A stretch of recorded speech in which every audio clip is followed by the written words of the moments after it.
Must be Monday. that was quick, man. How's it going? Kevin, I just cannot wait to see you. So, I don't like all the garbage. I mean, the more I get to see you, the quicker, boom. I want to see Kevin. Boom. I feel the same way, Jay. My whole week is around 7:00 Monday night. Now that there's no football. Well, we need a very young producer that knows exactly all these buttons and what to press. But you know what? I know like 3 buttons, and this gets us this far. So, yeah, Kevin Peterson, how are you doing? I'm doing really well. Thank you very much. I'm feeling just a little bit older than I was feeling a couple days ago. That's for sure. Well, what a great lead in that was. I mean, I had a wonderful Kevin W. Peterson on Instagram. All of his stuff, it's blowing up. It's like Rihanna. I mean, his stuff. Go check it out. You can get his book. You can get all his info, advice, info. Kevin W. Peterson on Instagram. You want it, you got it. ChronicHope.us. That gets him direct line to Kevin. Free resources, everything that all of his stuff. He's got all kinds of stuff, and we can't wait to see it. So let's get right into the questions. What do you got today, Jay? By the way, that was me telling you my birthday was yesterday, but whatever, Yeah. Sometimes you just gotta slow down and realize, wow, this is a big day for you. I'm telling you. Yesterday. I thought you were just complaining about like your bones cracking or something. Well, did you have a good birthday? I did. It's Saturday. My wife took me to the Florida Gators basketball game. Wow. The funny part was we went with her cousin, who is a Gator alum, and her cousin's husband, who's a big fan. And in front, what they have in front of the you're going to love how this story ends, by the way. In front of the football stadium, they have 3 statues, and they're very proud of those 3 statues. It's the 3 guys that have won the Heisman Trophy.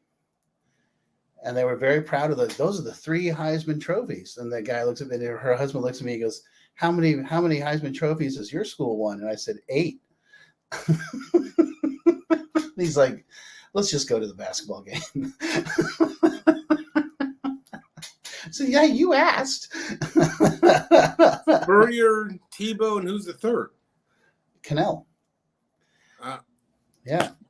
Who was actually at the game. So, yeah. I actually think I always see Florida State when I think. Anyway, yeah, let's get into the questions. Yeah, I know. That's what I thought too, but whatever.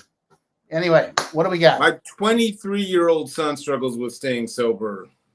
He has been through several treatments and continues to use THC because he says it makes him feel safe. How is safety an issue?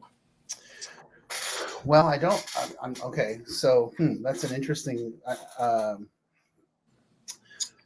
this is another prime example. We don't know the whole story. Yeah, but, interesting. I'm guessing when he says safe, he probably means calm, like it's an anxiety thing. And so I hear that. I've heard that many times before. That it's calms me. It makes me. It lowers my anxiety, et cetera, et cetera. Oh, hey, by the way, check the comments. We have a question, but let's finish this one, and then we'll get to Greg Snodgrass. So the answer is it's what he's doing is using the marijuana, the THC, to sedate himself against his anxiety. I'm going to go down that supposition, and so it's really no different. So the term we're looking for is self-medication. So he's using it no different than someone is using pills or alcohol or anything like that. So the answer is it's no different than anything else. And so the boundary would be no. And he needs to get help with that, or you need to set the boundary with him that's not acceptable, and offer him a solution. Offer him therapy, offer him psychiatry, and offer him treatment to get help with that. So we don't just want to say no, we want to say no drugs, no alcohol, and here's a solution. safe. I mean, it could be, I felt normal when I was drinking and using and so forth like that. Safe. He may have some social anxiety or something like that. Yeah. Again, we don't know the situation. Safe, I can relate to, but I also don't. I've never heard the word safe being used, but that very well could be. Let's get into the question. Oh, Greg Snodgrass. Yes, Greg Snodgrass, if you're still there with us, what is your question? Well, I thought there was a question attached to it. Greg, get back with us. We'll wait for that. We'll go right into. Yeah, I'm ready. We'll just keep moving. We're like a machine here. We're moving. Okay. I would like your insight on my daughter, 19, who is threatening to leave treatment. We're being told not to rescue her if she decides to leave. How is this rescuing? Oh, okay. So because what's going on is that she's saying she's playing chicken with you. I'm leaving and you need to come get me. And so the response that I would suggest is, we love you, but the answer is no. We've invested a lot of time and effort into your health and into you going into treatment. So we expect you to stay. We expect you to participate. We expect you to engage. We expect you to stay. Here's the answer that you're looking for. She's going to say, when can I leave? And the answer is when the clinical team deems it appropriate. That's the answer. And there's no negotiating. When the clinical team deems it appropriate. And we're going to leave it up to the experts, because a 19-year-old who's in treatment is not an expert. You, the mom and dad, are not the expert. And we're going to leave that up to the experts, and the experts are going to say, hey, we feel that she needs to stay. Nobody wants to stay in treatment. She's probably been in there a week or two, and she's like, get me out of here now. And so she's going to do what we call playing chicken. I'm going to leave. Okay, well, if you choose to leave, that's your choice. We are not going to pay for anything. We're not going to come get you. We're not going to finance that. We're not going to support your decision. You'll be doing that against our wishes and on your own will. And you'll be doing it without any financial support, no phone, no nothing. And we won't be paying for your apartment, your car, nothing. And just being really clear and concise. We hear you. And if that's what you want to do, then you certainly can do that, but you won't be getting anything from us whatsoever. So let me go for a step further with you and your stance. I get it from families a lot, and it's just one of those tugs at your heart. And so the family sits there, and so you got the treatment facility, and let's just say she walks out, walks to the door, walks down the street. Treatment center gets on the phone with mom and dad. Their first instinct is like, hey, they walked off. We're going to keep eyes on her. Don't come rescue her. Don't take her calls. Mom and dad are sitting on the phone away from the facility, worried, sick about, Madeline going down, Sally going down the street. So can you, what do you tell a mom and dad that may see that as leaving their beloved son or daughter on the streets? Does that make sense? Yeah, no, I do totally get that. It's like, we're abandoning her. And the thing is, okay, so let's walk it all the way through. So let's say mom and dad give in and go get her. So what's the next step? What's going to happen next? You're gonna go get her, and you're gonna let her come back to home, and then what's gonna happen? Okay, and so how did she get into treatment in the first place? Obviously, things were bad enough where you guys made a decision that this was the right place for her. Things were so bad that she was putting her life in jeopardy, and that's why you made the decision to put her into treatment. And now, a week or 10 days later, she's saying, I don't want to be here. Suddenly you've decided that you're gonna pull her back out because you think it's, I would want to have that conversation with mom and dad and say, explain to me why you think taking her back out is now a good idea, or why supporting that choice is a good idea. And then I understand that the next statement is going to be, well, yeah, but then she's just going to be walking the streets doing whatever. I'm like, but she was doing that before. That's why you chose to put her into treatment. So help me understand how rescuing her and letting her come back home and letting her do all that, because she's going to start right back up. I know she's going to promise that she'll never drink and never do drugs again, and she's not going to see that boy anymore, and she's not going to hang out with those people anymore, and all that lifestyle stuff's going to change. And we all know that's not true. And I would reinforce that. Now, at the end of the day, if the fear for mom and dad is too great and they decide to give in and let her come home, that's their choice, and I won't fight them and I won't shame them. But the other side of it is I have a strong suspicion that they'll be calling back quickly, because I've been through this before, and I'm not belittling them, and I'm not shaming them on any way whatsoever. I totally understand where they're coming from, and I get it, but I think this is one of those things where she's basically throwing a tantrum. And it's probably worked in the past. Yeah. And she's thinking, well, I'll just throw my tantrum and mom and dad will cave. And I will threaten that this will happen and they'll give in. By the way, if I had been in on this decision with mom and dad, she would have gone to treatment far enough away where it would not have been an easy rescue situation. If that makes sense. So. Well, what I learned is, you know what? It's leave it to the professionals. Kevin obviously has multi-layered things that go into effect when he's coaching families.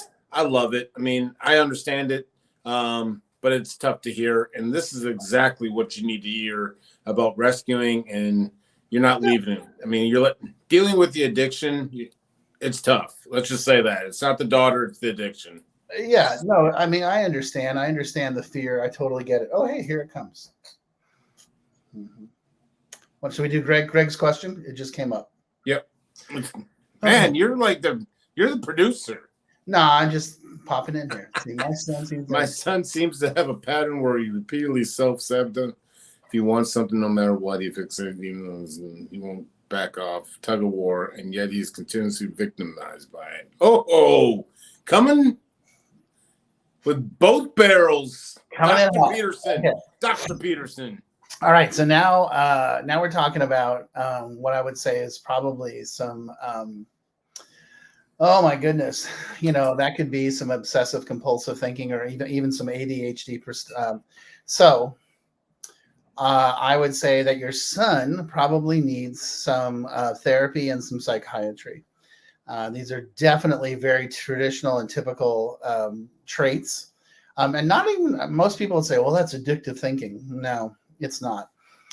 These are thought processes that have come across the board for a lot of people, and I would say that this sort of obsessive thinking, or this sort of obsessive compulsive thinking, is something that needs to be treated by a professional. And the self-sabotaging kind of comes with the process, and it could be, I mean, look, I'm picking out of thin air, out of some basic information here. It could be this could lead us down a path of a lot of diagnosis. And my point being that they need help, so this is good information to start with, Greg. And I would say to the family friend, they need help ASAP. I would get them into a psychiatrist. But I want to be clear, pills don't solve problems. Pills address symptoms. So therapy helps solve the problem, the behavioral problem. Psychiatry, my big thing is you need to see a psychiatrist and a therapist together. I was fortunate enough for the first 3 years of my career to work at a mental health facility where if you saw one of their psychiatrists, it was mandatory that you saw one of the therapists. They didn't just dish out pills, and they would actually stop giving you a prescription if you stopped seeing your therapist. And so I think it's critical that you see a therapist on a regular, and regular is weekly or every other week, not once a month. That's not therapy. So I would say to this person, you need to see a therapist probably weekly to start with, maybe even start with an IOP program and see a psychiatrist. That's my answer. Every so often I don't have a big brain like you, but you shatter my brain every so often. The fact that you just hit me, and then maybe you probably said it 15 times, but I finally just heard it. A psychiatrist and a therapist. I mean, the how they work hand in hand. Yeah. That's brilliant. Well, they really should. I mean, and look, there are definitely some psychiatrists that do therapy, and I'm not against that. Although Yeah. it does cost a lot of money. Yeah. I mean, a lot of money. Yeah. And I'm not. Hey, all more power to them. But you know, I have I have a great psychiatric nurse practitioner that I refer to in Colorado. I've just made friends with a new psychiatric nurse practitioner here in Florida that I'm going to refer to. So, you're welcome, Greg. And Greg, by the way, if they need help going through that process wherever they live, tell them I'm happy to help them find that resources, of course. But I think that's critical. A lot of times people are like, oh, I went and saw my GP, my general practitioner, and they gave me X drugs and I'm all better. I'm like, no. No, you're not. That you're taking pills to solve a problem. It doesn't solve a problem. It addresses a symptom. You need to talk to a therapist to address the situation. And they're like, oh, okay. And then they start seeing the therapist, and I'll check in with them afterwards. Like, how did it go? And they're like, oh my God, you're right. Because let's say you have, anxiety, and it's like, okay, great. Well, and there's great medication to address anxiety. There's wonderful medication to address anxiety and help you get through the day and not go over the edge, but then you want to figure out, where is that anxiety coming from? What's the stuff spinning inside of you that gets you up to that space? And then when you can really dig into that, that's when you can really make that incredible progress and get into the core of what's going on. And that's as we say in my profession, that's where the real fun stuff is, Yeah, I wonder if very few. Yeah. To me that just made so much sense, but yet I've never heard it. And I probably heard it 20 times, but maybe this is the time that I finally heard it. But how quickly we're sending, especially these young adults, young people, to see a psychiatrist and get on meds, and we forget the therapy aspect to it. Yeah. Well, that tends to be, that's our society wants that snap solution. Yeah. Make me feel better now. Okay, I'm all better. Well, no. We haven't addressed the core. Let's get to the core. Well done. Another, you know what? You earned your paycheck for tonight. That to me hit the soul. That just, I learned something. I mean, wow. Anyway, I love this question. Our son is living with us. He is 7 months sober and is doing really well. His sponsor states, I love how people put sponsor in quote in here, states they need to do service work. Is that like volunteering? My son does online meetings and online therapy. This mom continues to go on that he's just sitting around playing video games, and the sponsor, wants to get him out and about, wants to give him a commitment at a home group. We know the deal. Yeah. And you know what? I think the framework of what service work and kind of the home group aspect to it, you might want to get into, and it's the importance or 12-step to, reaching your hand back, pulling up. So this mom is looking for guidance. Well, sure. So a couple of things that come to mind. Number one, and I want to be real clear and concise with mom about this. This is your son's program, not yours. And so what your son does or doesn't do with his sponsor is, and I just hear me when I say this, none of your business.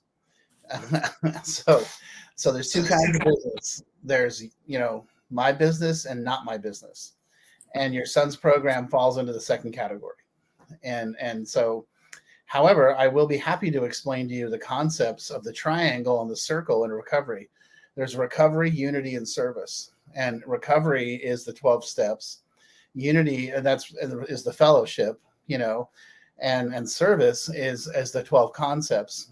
And service is the service is how we give back, and we do service on a number of different levels. We can do it on the meeting level. We can do it on the district level, and we can do it on the area or state level or on the World Service level. And I think what I hear is that the sponsor is pushing for the sponsee to get. I mean, I am not a fan of online meetings anymore. I don't think it's necessary. I mean, it's cool, but I think it's also can foster some almost a shut-in mentality. I think it's time. I mean, I get that it's fun once in a while to zoom in and see your friends from wherever, but I'm back to in person. You know, I need to see my peoples and hang with my peoples. And I think there's a certain amount of hiding out that goes on in the online community as well at this point. Well, again, we don't know the full story, but Right. I mean that's the thing that I caught my attention. He says she's pointed out online meetings and online therapy.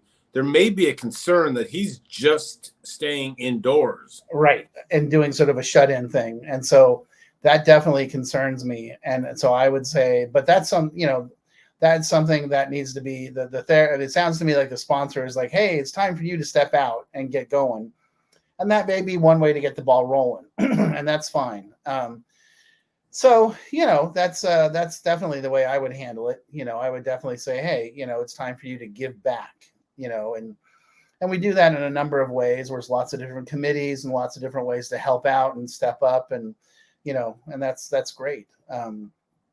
Now, me, that my position would be, you can't expect your son to do something that you're not willing to do. So how's your program? Are you going to Al-Anon? Are you going to CODA? Are you going to, which program are you going to? How's your relationship with your sponsor? What kind of service work are you involved in, Mom?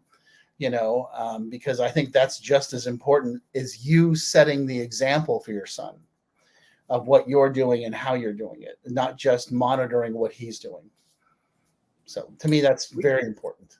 We need one like a cartoon Kevin Peterson, just like dropping a gold nugget. Like every time you drop one of your nuggets, I want to hit a button and just, and just prepare people. Like, I need I never see it coming until it's like, oh, boom, drops right in my lap. So another Peterson, a Peterson Pearl. There you go. We're gonna come up with a book.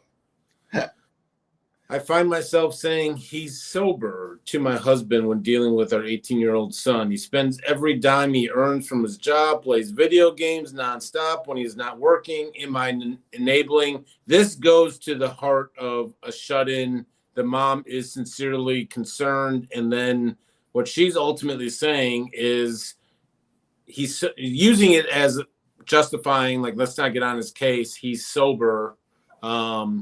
Interesting perspective from the mom. Love to hear your sure. 2 cents. So, now, if he's 18 years old, so I'm going to go 2 scenarios. Okay. One scenario is that he's in school, and so he's going to school.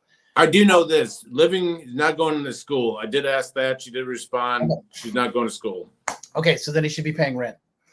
And so if he's working full time, and if he's working full time and going to and just coming home and playing video games. I mean, here, so again, in my books, in my system, the second set of boundaries we're going to do is work and school. And if it's work full time, then the goal is for him to become financially independent.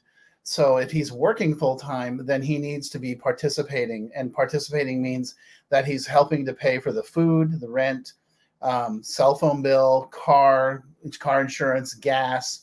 So if he has money to be buying games and all the gaming and all that sort of stuff, then he has money to also be participating in the rest of the household bills. He can game all he wants. That's totally up to him. But, he also has money to participate in the adult expenses of the home. So there's nothing wrong with saying, and I don't mean he's got to pay, a portion of the mortgage. But if I was 18 years old and working let's say he's working a $15 an hour job, and so what's he making? 40, he's making $600 a week. Let's just for less taxes, right? I would be charging him $400 a month rent, and I would be making him pay for his cell phone bill, and I would be, making him there would be chores. I mean, he would be an active participant in the household. And if there's dinner and there's, he would be at dinner, he would be at the table. He would not be allowed to just sit there and walk into the house, go to his room, and zone out in the games, because that's another addiction.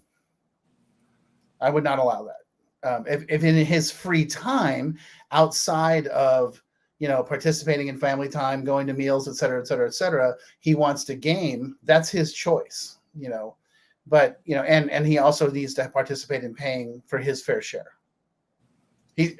What I always tell people is, so let me ask you this. If I came to live at your house and I lived in a room, ate your food, used your utilities, could I do that for free? But I'm sober. And they're like, well, no, you'd have to pay. I'm like, what's the difference? And they're like, and the sooner you teach him the value of being responsible and paying his own way, the sooner he's going to learn how to do those things.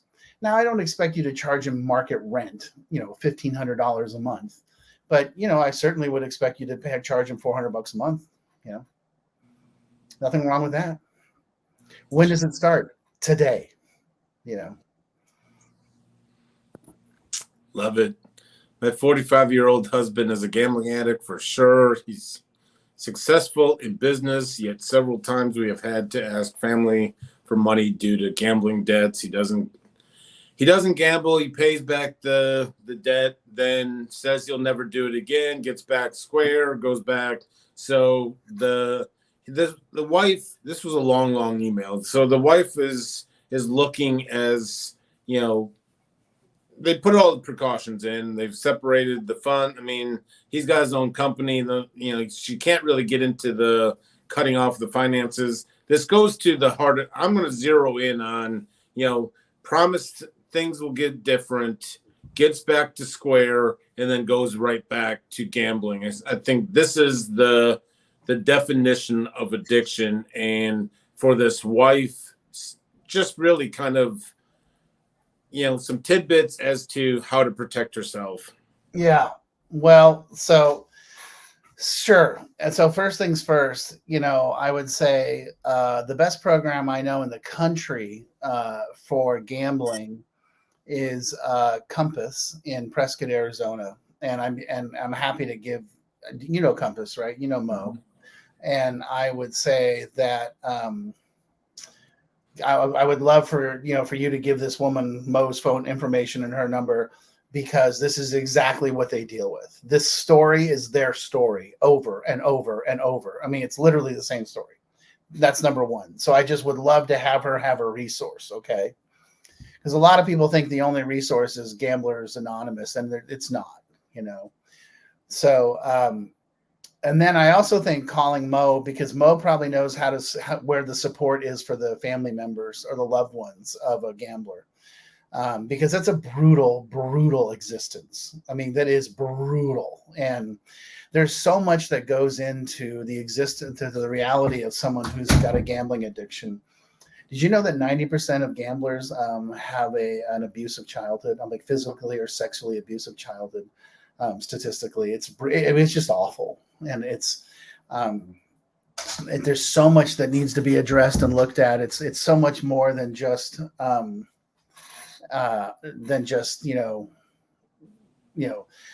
on football or anything like that. It's so deep and so all in there. It's harsh. It's super duper duper harsh. And and I would say that, the best thing she could do is probably go to Codependence Anonymous right off the bat. So the first thing I would tell her if she was my client is to take care of herself. Start building up her strength of herself and start saying, hey, you got to take care of you. And because right now she's riding the roller coaster, and she's riding the roller coaster that he's driving. And eventually she's going to want to get off. And she can. Right now, she can't see it. But what I would want her to do is to get to the point where she realizes she can get off. She can get off that roller coaster, and she'll be okay. And there's support for her. And once she does that, once she builds up that inner confidence, and she can express that to him, like, hey, I love you, but I'm not doing this anymore. That may be the thing that shocks him into a space where he gets help. But until he understands that there's consequences to his actions, he's going to be like, no, why should I change?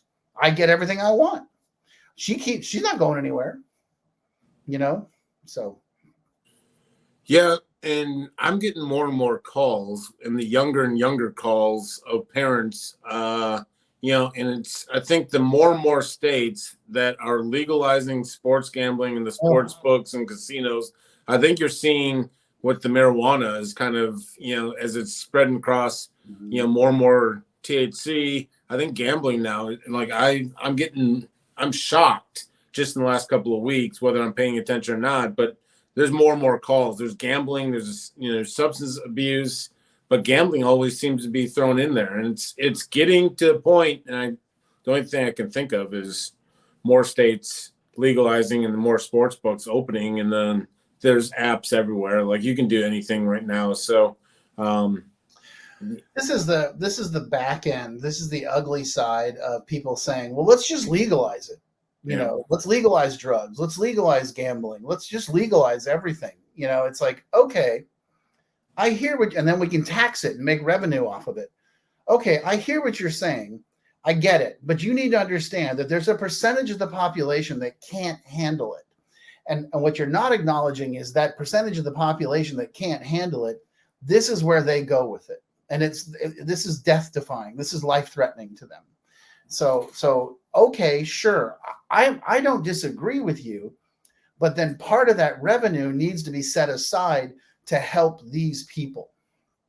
The thing that frustrates me the most about Colorado, having lived there for 25 years, is here's a fun question, Jay. Do you know how many state-funded treatment centers there are in the state of Colorado? 2. 0. I was going to go with 0. I know. There are currently there are 1 or 2 places that take Medicaid, but it's not as simple as I have Medicaid and I'm here for inpatient treatment. It's not that simple. You have to jump through a series of hoops, and you have to have the special kind of Medicaid that only is and you would think that a place that legalized marijuana and has a giant pile of marijuana money would have one of the premier marijuana treatment centers in the country. Nope. They do not. And to me, that's criminal. So if we're going to legalize and tax gambling, which I'm okay with, then we should have a gambling treatment program that goes with it. But we don't. And the same thing with marijuana. I mean, it just doesn't make any sense to me.